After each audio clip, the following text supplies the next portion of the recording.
Hi there, my name is Zach and I'm a computer programmer and an aspiring game developer. And I've came across several videos of programmers showcasing their skills, their projects they're working on, their games, whatever it might be, describing their process, what that looks like, what's working for them, what's not working for them. So I figured, why can't I do the same thing?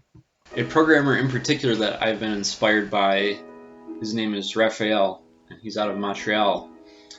And he's been working on this super cool project called Planet Cleaners. I'll leave a link to his channel in the description below, so please be sure to go check out his stuff. Now on to my project. I'm going for something between the game Risk meets Settlers of Catan meets Civilization, with elements of a mobile game called Influence sprinkled in. I'll also leave a link to that game in the description below. So I've mashed up these ideas and concepts from the 4 formerly mentioned games, and I have no idea where I'm going with this project. I don't have a deadline, I don't have a clearly fleshed out version of what I want the thing to look like, but when it's all said and done, I want to be able to push this thing to the Google Play Store and have people play it and give me feedback. I'm hoping to kind of take it in stride and learn as much as I can from this process and get something out of it. And I hope everybody watching these videos gets something out of it too. I'll be working with C# and Unity throughout the course of this project. I'll also be using SourceTree as a means of version control. I used to work on personal projects and not have them backed up anywhere.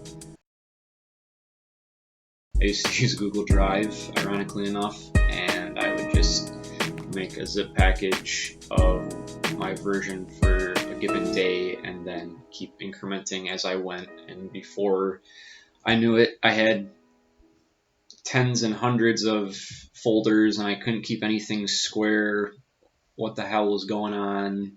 And it was just a mess.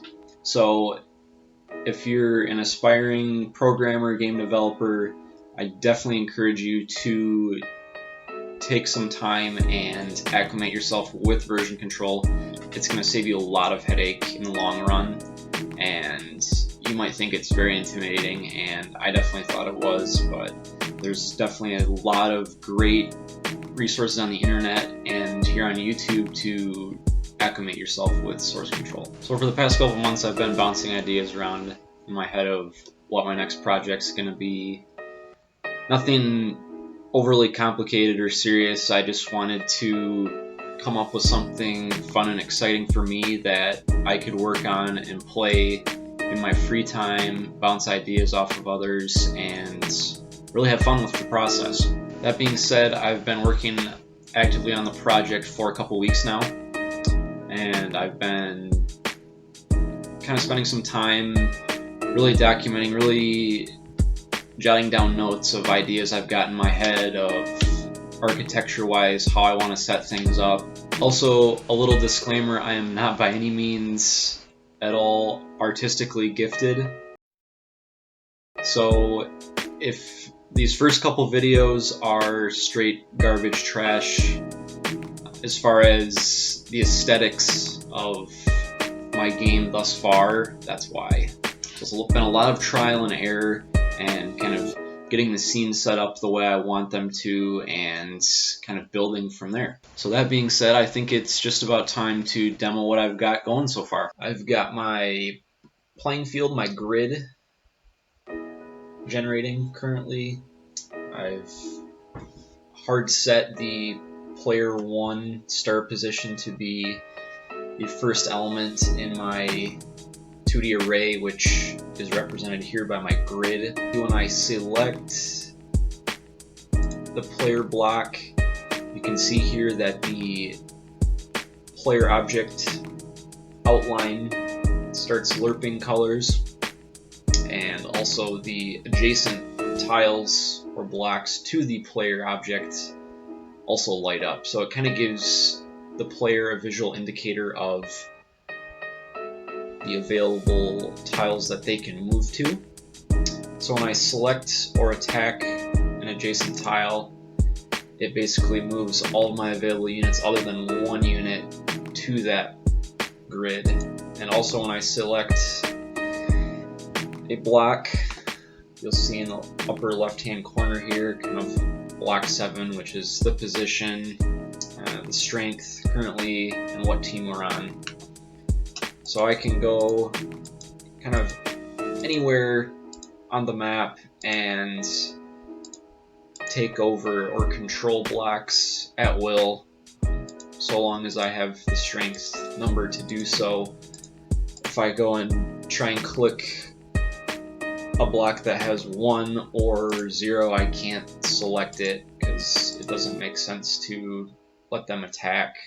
And you'll see in the lower right corner I've got the blocks controlled counter running, just to kind of show how much space on the grid that the player currently occupies, and just some arbitrary name and level fields that haven't really been wired up or anything yet. So my thought initially to kind of take this template right now is when you occupy more than half of the field. So in this case, when you occupy 13 or more blocks on the grid, I want to be able to essentially level up. So when I select that 13th block, you can see here I've got a little level up button. And my initial thoughts on that would be to generate or build out more blocks and really expand on the experience, kind of try and make it like an endless mobile game of sorts where you're constantly expanding and leveling up the playing field, and then also upgrading your units and eventually incorporate the opposition. So incorporate the computer player, the AI player, and spawn them randomly on this grid and have them attack you and kind of have this battle going on. So that's really it for gameplay. Most of the prefabs that I've built out and kind of some of the scene layout is pretty bare bones. I'm really going to be looking to expand on some of the usability and making everything kind of dynamic and fluid enough to the point where I can kind of use everything and anything as a template and plug and play throughout this game and really kind of build it out into something cool. And that's about all I've got to show so far. So at this point, the game is still more or less a blank canvas. I can take it in any direction I want to, and that's the beauty of it. Being able to add, test, remove, gut, cut, slice, whatever I want to do, and get it to a point where I think that it's good enough to release to the public, and that it's fun to play, it's got decent content, and it's intriguing enough for somebody on the Play Store to download and rate and give me feedback. So thanks for watching. Until next time, I've got a lot of work ahead of me, and it's going to be fun times. So thanks.